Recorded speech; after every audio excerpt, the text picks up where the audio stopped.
ก่อนอื่นกะกราบสบายดีพี่น้องบดทุกคนเนาะคือบอกก่อนด้วยว่าซ่องข่อยเป็นซ่องที่บ่ดังเลยกับบ่มีคนรู้จักหลายปานใดเนาะแต่มื้อนี้สิมาเว้าเรื่องหนึ่งสู่พังเนาะก็คือข่อยเป็นคนที่อยู่บ้านนอกนั่นแหละเนาะเว้าง่ายๆมีครอบครัวหนึ่งเป็นครอบครัวที่ทุกข์ยากเนาะก็คือพ่อเสียแม่เสียแล้วก็เป็นคนที่ทำมาหากินแบบพ่อกุ้มไปมื้อๆนี่นะตั้งแต่รุ่นพ่อรุ่นแม่เนาะกะมื้อหนึงหลังจากที่พ่อแม่เสียไปเบิดแล้วกะเหลืออยู่กับอ้าย2 คนเนาะก็เป็นครอบครัวที่ทุกข์ยากหั่นแหละมื้อหนึง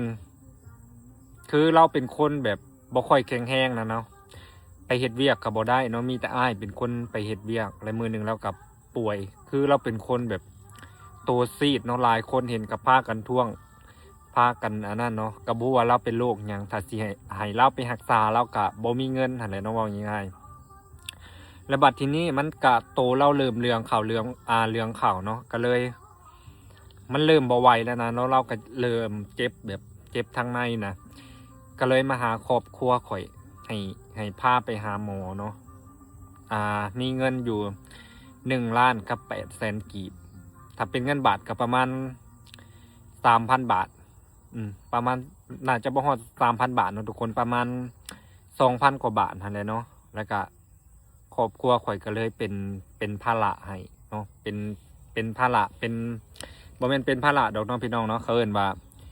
เสียเวลาเสียสละเวลานะพาไปหาหมอเนาะหลังจากที่พาน้องเพิ่นไปหาหมอแล้วก็หมอบอกว่าเพิ่นเป็นอ่าอีหยังวะม้ามกินเลือดบ่หรือว่าป้างกินเลือดเนาะก็บ่ค่อยแน่ใจปานใดและหมอนะให้เติมเลือดเนาะเติมเลือดไป2 ถุงก็ใส่เงินประมาณ2 ล้านกว่า2 ล้านกว่าได้นอนโรงหมอประมาณ2 คืนเนาะพี่น้องเนาะแล้วก็คือจากบ้านข่อยไปในเมืองพุ่นก็ใช้เวลาโดนเติบหั้นนะเนาะเกือบชั่วโมงหนึ่งพอแล้วเนาะข่อยก็พาไปเป็นทั้งรถ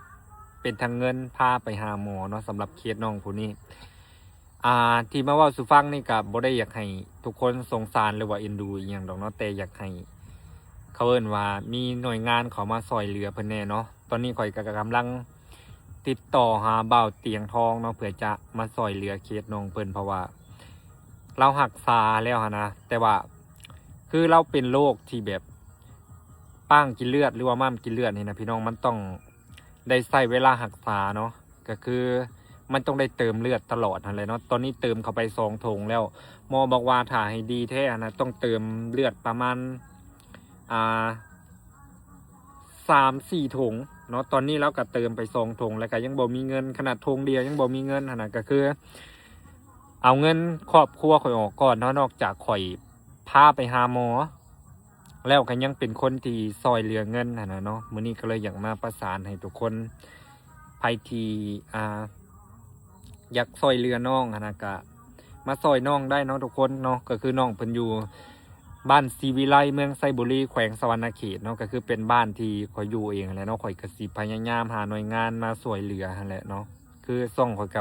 มันบ่ได้เป็นช่องที่แบบช่วยเหลือคนขนาดนั้นหั่นนะแต่ก็อยากมาประชาสัมพันธ์ให้ทุกคนรู้ว่ามันก็ยังมีคนบ่สบายหั่นนะแบบซี้นะเนาะแล้วข่อยก็ยังครอบครัวข่อยก็อาสาพาไปแล้วก็อยากช่วยเหลือให้แบบแล้วดีแล้วแข็งแรงอะไรเนาะให้ครอบครัวเพิ่นสามารถช่วยเหลือตัวเองได้อะไรก็เลยอยากมาประสานมาเว้าสู่ฟังอะไรเนาะทุกคนเนาะใครที่บ่ช่วยเหลือหยังก็ช่วยเป็นกำลังใจให้ช่องข่อยก็พอเนาะพี่น้องเนาะเดี๋ยวสิมาอัปเดตให้เบิ่งเรื่อยๆเพราะว่าตอนนี้ข่อยได้ติดต่อช่องบ่าวเตียงทองไปแล้วเนาะบ่าวเตียงทองก็รับผู้เนาะแต่เพิ่นก็ยังบ่ตอบรับนะเพราะว่าเราก็น่าสิมีเวียกของเราหั่นแหละเนาะเพราะว่าก็บ่ว่าเพิ่นสิได้มาหรือบ่เนาะทุกคนเนาะถ้าเรามาก็สิอัปเดตให้ทุกคนเบิ่งนํกันเด้อว่าเคสนี้มันสิเป็นแนวใดหั้นนะ